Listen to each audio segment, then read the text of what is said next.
যিহেতু আপুনি দিহা শৰ্মাত আমিও দেখি পাইছোঁ আপুনি যথেষ্টখিনি বহুত পুৰণি নাম নৱপ্ৰজন্মক শিকাই আছে। এই বয়সলৈকে আপুনি এই অনুষ্ঠানবিলাক কৰি আছে, আমি দেখাই পাইছোঁ আপোনাৰ মানে যিখিনি কাৰ্য সেইখিনি আমি শলাগ ল'ব লাগিব। আপোনাৰ কণ্ঠত হেল্ল অসমৰ ৰাইজলৈ অকণমান পুৰণি দিহানাম শুনিব বিচাৰিছোঁ। কৃষ্ণ অৱশ্যে বয়সো হৈছে, মোৰ এতিয়া ৭৭ বছৰ। এতিয়া আগৰ যিটো কণ্ঠ সেই কণ্ঠটো নাই, বা আপোনাৰ সবাই যেতিয়া আগ্ৰহ কৰিছে আমি এষাৰ পুৰণা দিহানাম গাম বুলি আপোনালোকলৈ আগবঢ়াম বুলি ভাবিছোঁ। কৃষ্ণ দুৰ্যোধন তোমাৰ নিদাৰুণ হিয়া, যতু গৃহ সাজি পাণ্ডৱক বধু বুলি মধ্যম ৰাতি জুই লগাই দিলা দুৰ্যোধন, যাৰ সহায় দেৱ নাৰায়ণ।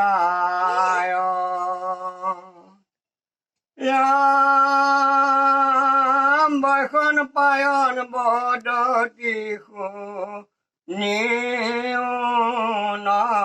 নৰেশ্বৰ, কহোঁ কথা পাণ্ডৱৰ সৱালকা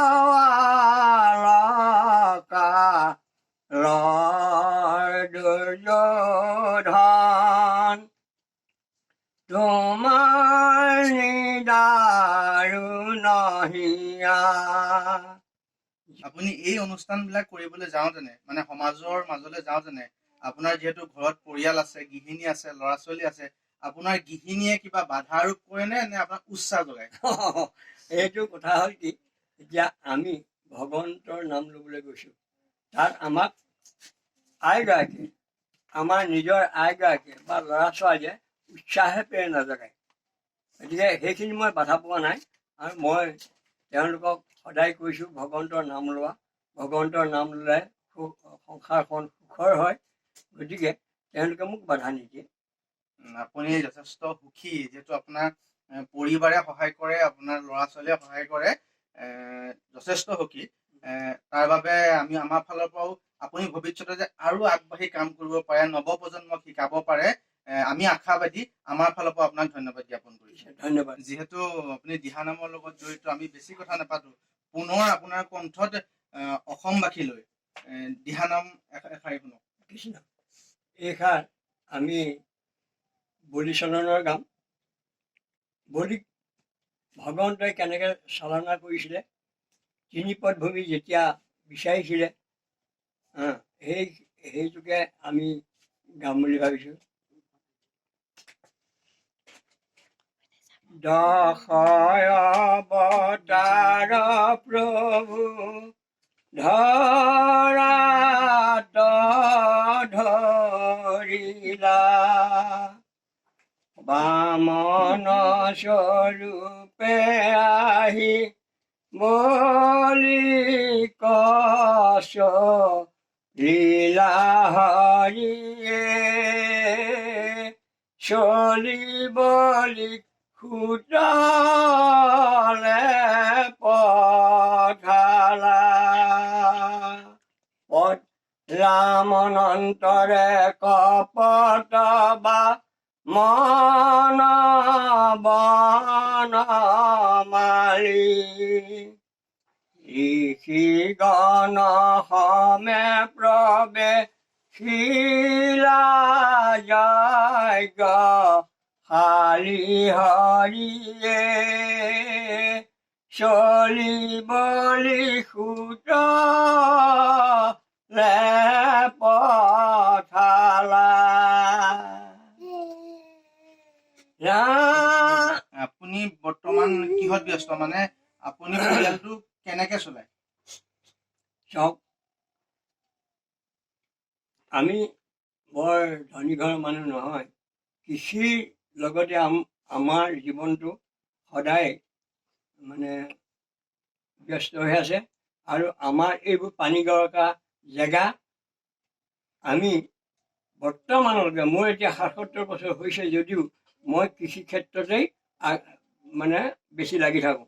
কাৰণ এতিয়া মোৰ এই যি শালি ধান সেইখিনি সামৰিলোঁ আৰু কাতি মাহৰ পৰা মই এতিয়া বাম খেতিত লাগিছোঁ। আপোনালোকক মই দেখালোহেঁতেন জেগাত মই এবিঘা মাটি অকল ৰঙালাও কৰিছোঁ, তাৰ মাজে মাজে ফ্ৰেঞ্চবিন দিছোঁ, তাৰ মাজে মাজে অন্য বেঙেনা, বিলাহী ইত্যাদি ইত্যাদি এইখিনি খেতি কৰিছোঁ। আৰু আধা বিঘা মাটি মই আলুগুটি খেতি কৰিছোঁ।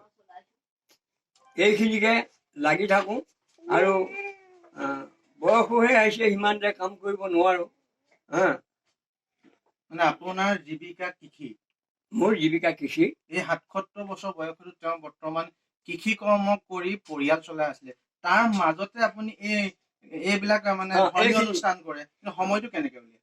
সময়টো তেনেকে আৰু আজি ধৰক দেওবাৰ হ'ল, তেনেকে সপ্তাহটোৰ ভিতৰত এদিন দিহানাম গাওঁ বা ক'ৰবাত নাম হ'লে নামলৈ যাওঁ, এনেকেই আৰু। আমিও ভগৱানৰ ওচৰত প্ৰাৰ্থনা জনাইছো, আপোনাৰ দীৰ্ঘায়ু কামনা কৰিছো, আপোনাৰ সুস্বাস্থ্য কামনা কৰিছো। এনেদৰে আপোনালোকক প্ৰত্যেক দিনাই এজন এজন বিশেষ ব্যক্তি চিনাকি কৰি লৈ যাম, তেওঁৰ লগত সুখ দুখৰ কথা পাতিম। তাৰ বাবে আপোনালোকে চাই থাকিব লাগিব আপোনালোকৰ প্ৰিয় চেনেল হেল্ল' অসম। শেষত আপোনাৰ বহুমূলীয়া সময়কণ আমাক দিয়াৰ বাবে আমাৰ হেল্ল' অসম চেনেলৰ তৰফৰ পৰা আপোনাক অশেষ ধন্যবাদ জ্ঞাপন কৰিছো। যিহেতু সময় আমাৰ হাতত বেছি নাই, আমি অনুষ্ঠানটো সামৰিব লাগিব। সদৌ শেষত আপোনাৰ কণ্ঠত পুনৰ এষাৰি দিহানাম আমি শুনাব বিচাৰিছো। কৃষ্ণ। কালিন্দী তীৰে তীৰে, কালিন্দী তীৰে তীৰে, কালিন্দী তীৰে তীৰে যদুৰায় ব্ৰহ্মাণ্ডৰী চৰে ধেনু চৰাই, যমুনা তীৰতে কালিন্দী তীৰে তীৰে, কানাই ধেনু চাৰে কালিন্দী তীৰে তীৰে, মাথাৰে মুকলি চুলিয়ে কালিন্দী তীৰে তীৰে, কালিন্দী তীৰে তীৰে।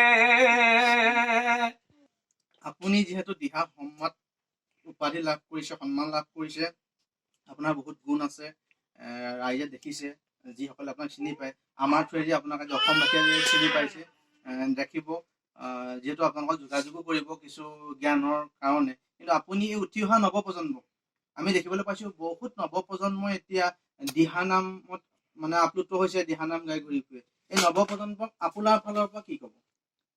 মই এইটোকে ক'ম যে নৱপ্ৰজন্ম এই দিহানামৰ জৰিয়তে ভগৱন্তৰ প্ৰতি তেওঁৰ আগ্ৰহ হওক, ভগৱন্তই কৃপা কৰক, আৰু তেওঁলোকক এই দিহানাম পৃথিৱী থকালৈকে, এই ভগৱন্তৰ গুণ নাম পৃথিৱী যেতিয়ালৈকে থাকিব তেতিয়ালৈকে থাকিব।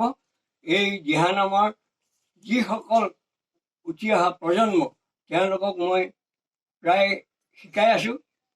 তেওঁলোকক মই লগত লৈ আমাৰ আউনীআটী সত্ৰ, কলীয়াপানী আৰু আউনীআটী সত্ৰ, এইবিলাক পুৰণা আউনীআটী সত্ৰ, এইবিলাকলৈ লৈ গৈ আছোঁ। তেওঁলোকৰ যথেষ্ট উৎসাহিত হৈছে আৰু এই দিহানামৰ প্ৰতি তেওঁলোকৰ ধাউতিটো বাঢ়ি গৈছে।